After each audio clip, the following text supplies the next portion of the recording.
Hello everyone. आज हम discuss करेंगे स्लज ट्रीटमेंट के बारे में और पर्टिकुलरली एनारोबिक स्लज डाइजेशन के बारे में। तो बेसिकली कोई भी वेस्ट वाटर ट्रीटमेंट प्लांट होता है तो उसका लाइन फ्लो डायग्राम आपको पता है। तो there are two end product of waste water treatment plant. एक होता है सीवेज जो नॉर्मली लिक्विड होता है एंड दूसरा होता है स्लज जो सेमी लिक्विड या सेमी सॉलिड लिक्विड हो सकता है। सो बेसिकली जो भी सेडिमेंटेशन टैंक है और एक्टिवेटेड स्लज प्रोसेस है उसमें नॉर्मली स्लज होता है। सो सीवेज जो होता है उसको हम एफ्लुएंट की तरह डिस्चार्ज कर देते हैं नियर बाय रिवर या what ever water body is available. But जो स्लज होता है वो जो भी सेटल डाउन हुआ है पीएसटी एंड एसएसटी में उसको हम डायरेक्टली डिस्चार्ज नहीं कर सकते हैं।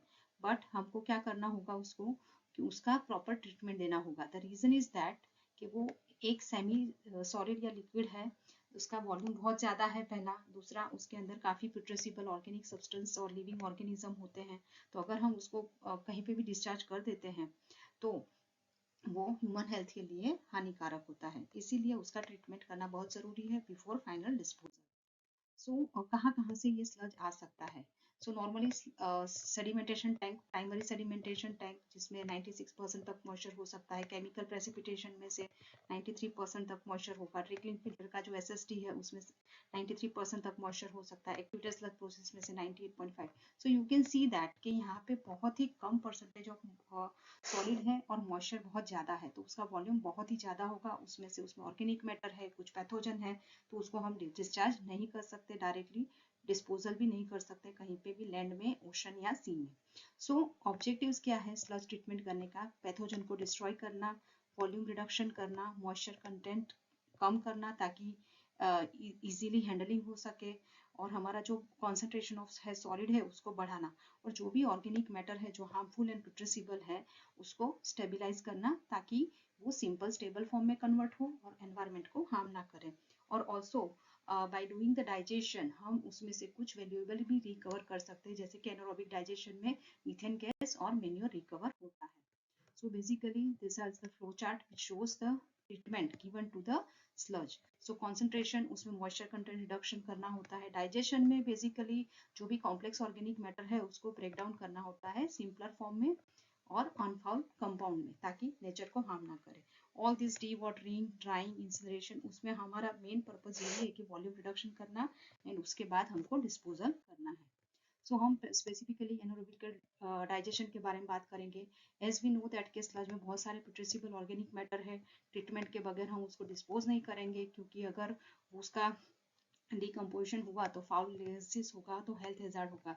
So public safety point of view ये जो भी हमारे ऑर्गेनिक मैटर है उसको डिकम्पोज करवाना कंट्रोल्ड एनारोबिक कंडीशन में या एरोबिक कंडीशन में, मीन्स डाइजेशन करवाना, स्टेबिलाईजेशन करवाना, सिंपलर फॉर्म में कन्वर्ट करवाना बहुत ही जरूरी है। तो जो प्रोसेस ऑफ स्टेबिलाईजेशन हम यूज करते हैं, जो स्लड डाइजेशन टैंक में जो एक क्लोज्ड कंटेनर होता है जो एनारोबिक होता है इन एब्सेंस ऑफ ऑक्सीजन, उसे sludge digestion that is anaerobic sludge digestion बोला जाता है।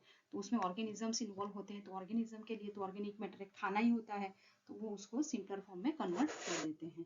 तो उसकी वजह से क्या होता है, वॉल्यूम रिडक्शन होता है, और हम फर्दर जो हमारा डी वाटरिंग प्रोसेस है स्लड ड्राइंग बेड या कोई भी, तो उसके लिए वो प्रॉपर वॉल्यूम रिडक्शन हो जाता है, हैंडलिंग ईजी हो जाता है। सो बेसिकली ये बायोकेमिकल रिएक्शन होता है in which bacteria they will utilize this, suppose glucose जैसे है वैसे ही ऑर्गेनिक मटेरियल उसको एज अ फूड खाते हैं और CO2 एंड CH4 में कन्वर्ट करते हैं। Because this is anaerobic digestion हो रहा है तो मेजर मीथेन प्रोड्यूस होगा 60 to 70% and CO2 30 to 40%। CH4 हम एज ए फ्यूल यूज कर सकते हैं। सो 4 स्टेजेस में नॉर्मली ये एनारोबिक डाइजेशन प्रोसेस पूरा कंप्लीट होता है। फर्स्ट इज हाइड्रोलाइसिस, उसमें जो भी कॉम्प्लेक्स ऑर्गेनिक मैटर है जैसे कार्बोहाइड्रेट, प्रोटीन, फैट्स वगैरह, उसका सॉल्यूबल ऑर्गेनिक मॉलिक्यूल्स में कन्वर्जन होता है। मीन्स ये सॉल्यूशन फॉर्म में कन्वर्ट होता है, इसलिए इसे हाइड्रोलिसिस बोलते हैं। तो simple sugar, amino acids and fatty acids में कन्वर्ट होते हैं। तो फर्स्ट स्टेज हाइड्रोलिसिस, जिसमें कॉम्प्लेक्स जो भी है उनका चेन ब्रेक करके उसको स्मॉलर मॉलिक्यूल्स में सॉल्यूशन फॉर्म में कन्वर्ट होता है।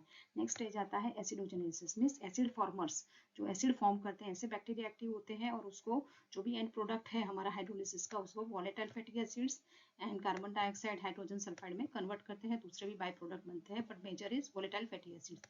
उसके बाद एसिटोजेनेसिस स्टेज आता है, जिसमें जो भी हमारे ये volatile fatty acids and other products है उसको acetic acid, hydrogen and carbon dioxide में कन्वर्जन होता है। So first stage hydrolysis, second acidogenesis, third acetogenesis, और उसके बाद जो भी एंड प्रोडक्ट हमारे बचे हैं आफ्टर एसिडोजेनेसिस वो methane formers means methane forming bacteria अभी वर्क करेंगे और उसको मीथेन, तो मेजर 60 to 70% मीथेन में कन्वर्ट करेंगे, बाकी का 30 to 40% carbon dioxide and water में कन्वर्ट करेंगे। So methane we can utilize for heat and electricity, fuel और गैस ग्रिड में भी डाल सकते हैं। और जो हमारा लिक्विड वाला पोर्शन है उसको हम ड्राई करके एज ए मैन्योर या फर्टिलाइजर भी यूज कर सकते हैं। तो दो एंड प्रोडक्ट बहुत ही यूजफुल है, तो हम उसको वेस्ट टू एनर्जी भी बोल सकते हैं। एक है हमारा मीथेन और दूसरा है हमारा मैन्योर। अभी कौन से फैक्टर्स अफेक्ट करते हैं स्लट डाइजेशन को? तो पहले होता है टेम्परेचर। तो टेम्परेचर जितना हाई होगा उतना ज़्यादा डाइजेशन होगा, बट बहुत ज़्यादा टेम्परेचर हाई करना is not at all feasible from practical point of view. तो एक होता है थर्मोफिलिक डाइजेशन का रेंज जो 40 to 60 डिग्री पे होता है, जिसमें 54% ऑप्टिमम टेम्परेचर पे 7 से 10 दिन में पूरा डाइजेशन कंप्लीट हो जाता है, बट ये फिजिबल नहीं है प्रैक्टिकली इतना ज़्यादा हाई टेम्परेचर करना। तो दूसरा होता है मेसोफिलिक रेंज जो 25 to 40 डिग्री पे कर सकते हैं, उसका ऑप्टिमम टेम्परेचर 29 होता है, जो 30 डेज में हम डाइजेशन कंप्लीट कर सकते हैं। मतलब हमारे 4 स्टेज जो है वो 4 दिन में कंप्लीट करके मीथेन एंड CO2 बन जाएगा। दूसरा है पीएच। पीएच सेंसिटिव है पूरा डाइजेशन, तो बहुत ज़्यादा लो पीएच नहीं होना चाहिए। ऑप्टिमम पीएच 6.8 to 7.2 रख सकते हैं। अभी अगर हम कोई नया डाइजेस्टर इंस्टॉल कर रहे हैं तो उसमें हम डायरेक्टली स्लज नहीं डालेंगे, हमको एक सीडिंग करना है digested sludge from the other plant जो ऑलरेडी डाइजेस्टेड स्लज है दूसरे एनारोबिक डाइजेशन का, उसको उसके साथ हमको सीड करना है, मतलब ऐड करना है, तो ही वो जल्दी जल्दी डाइजेशन करेगा, नहीं तो बहुत सारे मंथ्स निकल जाएंगे हमारे नए प्लांट को ऑपरेट होने में। And last is mixing raw sludge with digested sludge. हमारा जो ऑलरेडी डाइजेस्टेड स्लज है उसमें हम दूसरा डाइजेशन वाला स्लज मिक्स करेंगे तो हमारा जो प्रोसेस है वो फास्ट होगा, क्योंकि ये दिनों में कंप्लीट होता है, तो जितना जल्दी कंप्लीट हो उतना अच्छा। तो ये 4 फैक्टर्स हमको देखने हैं। अभी टाइप्स की बात करें तो एक होता है कन्वेंशनल या स्टैंडर्ड डाइजेस्टर। उसके अंदर जो मेजर फंक्शन होते हैं डाइजेशन, फिर जो स्लज थिकनिंग मतलब मॉइस्चर कंटेंट कम होना, सुपर टेंट्रन फॉर्मेशन होगा, डाइजेस्टेड स्लज बनना, ये सब प्रोसेस एक ही कंटेनर या एक ही बायोरिएक्टर में होता है। तो यहाँ पे आप देख सकते हैं this stratification is generally observe in conventional या स्टैंडर्ड रेट डाइजेस्टर, जिसमें बॉटम जो जोन है वो डाइजेस्टेड स्लज का जोन है। ये डाइजेस्टिंग स्लज जोन मतलब यहाँ पे एक्चुअल प्रोसेस चारों स्टेज यहाँ पे परफॉर्म होंगे। उसके ऊपर लिक्विड वाला पोर्शन जिसे सुपरनेटेंट बोलते हैं, स्कम मतलब जो फ्लोट करता है ऑयल ग्रीस वगैरह वो, और सबसे ऊपर गैस। तो यहाँ पे गैस कलेक्ट करके हम उसको कलेक्ट करके यूज कर सकते हैं। तो ये पूरा जो रिएक्टर है वो एक ही है जिसमें सब कुछ होता है।